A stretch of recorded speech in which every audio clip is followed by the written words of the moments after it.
dan Paula ini kan dua-duanya yang banding nih Bang. Yang pertama Paula dan yang kedua Baim Wong. Nah menurut Abang sendiri terkait banding mereka berdua ini seperti apa sih ke depannya? Ya, terima kasih atas kesempatannya. Saya Herudin selaku advokat ingin sedikit menanggapi ya seputar dengan perceraian antara Baim dan Paula. Sebelum membahas berhubungan dengan apa yang akan dilakukan atau apa permohonan dalam konteks bandingnya, yang paling penting dan paling utama dalam konteks perkara ini memang sangat tidak layak baik dari pihak pengadilan ataupun dari pihak Baim atau pihak manapun berhubungan dengan perkara tersebut mempubliskan berhubungan dengan perselingkuhan, adanya penyakit HIV, karena ini adalah ranah pribadi, ranah privasi. Makanya dalam pengadilan agama sidang itu tertutup untuk umum kecuali dalam konteks pembacaan putusan itu bisa terbuka untuk umum. Nah, kemudian dalam konteks mereka sama-sama banding ya di situ ya. Terus terang saya nggak tahu materi bandingnya apa, tapi yang jelas pokok perselingkuhan menjadi pokok utama di sini. Ya, terlepas dari material siapa yang selingkuh, siapa melakukan perbuatan apa, itu bukan menjadi pokok utama. Pokok utamanya adalah bahwa tindakan mempublish hal-hal yang tidak seharusnya dipublish karena itu merupakan bentuk berhubungan dengan kehormatan seorang perempuan yang berdampak kepada anaknya. Seperti itu. Bang, yang terbaru kan Paula sendiri mengadu ke Komnas Perempuan terkait dia mengalami kekerasan seksual dan juga mengalami diskriminasi. Menurut Abang sendiri pengaduan ini sudah tepatkah atau seperti apa? Ya, ini sudah sangat tepat sekali dan harapannya ada tindakan tegas dari pihak terkait dalam hal ini. Mungkin Komnas Perlindungan Perempuan bisa mengawal ya, karena jelas-jelas ini selain merugikan pribadi Paula sendiri, juga merugikan pribadi anaknya nanti. Apabila terutama ketika dia nanti bisa mengakses media sosial ya. Bahkan sebenarnya menurut saya bukan hanya ke Komnas Perlindungan Perempuan, Komnas Perlindungan Anak pun sangat perlu. Seperti itu. Memang dampak buruknya ke anak apa sih Bang?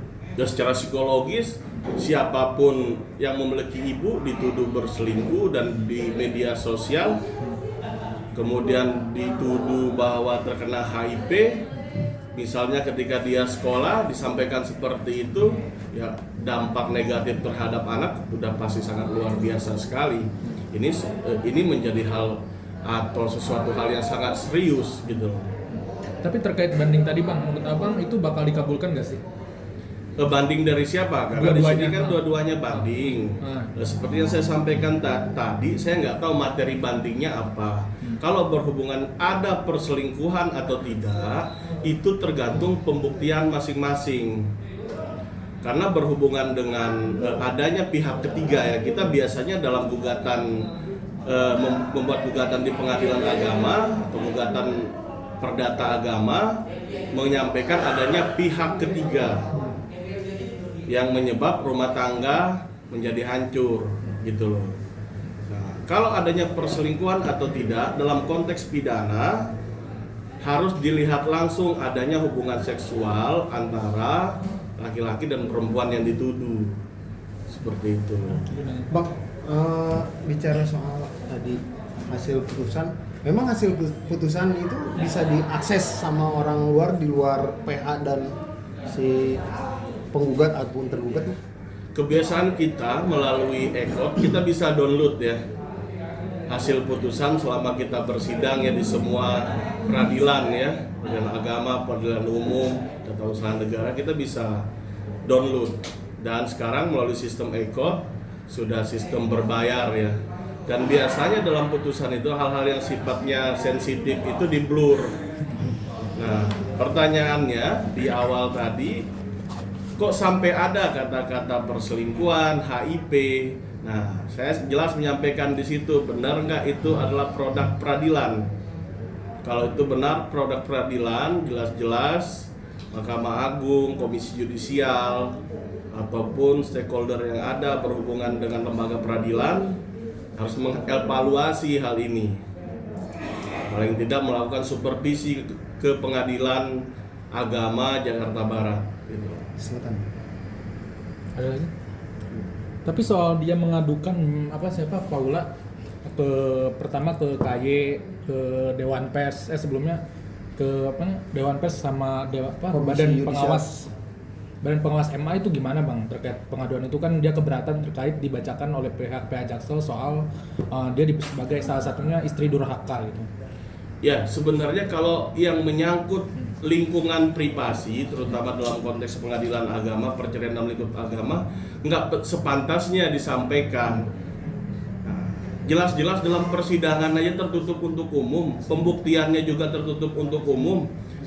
Ya, agak tidak etis ketika putusannya atau hasil dari persidangannya disampaikan secara terbuka menyangkut aib pribadi seseorang. Kita tidak melihat dia berprofesi selaku artis atau bukan artis, karena di mata hukum setiap orang itu sama, dan dampak psikologis terhadap anaknya itu benar-benar menjadi catatan.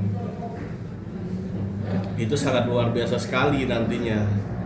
Terus Bang, langkah apa aja sih Bang yang akhirnya harus dilakukan sama Paula? Sebenarnya langkah yang sudah dilakukan sekarang sudah bagus. Lapor ke Dewan Pengawas Mahkamah Agung, Komisi Yudisial, Komnas Perlindungan Anak, atau tadi dibilang Komnas Perlindungan Perempuan, ditambah lagi dengan Komnas Perlindungan Anak.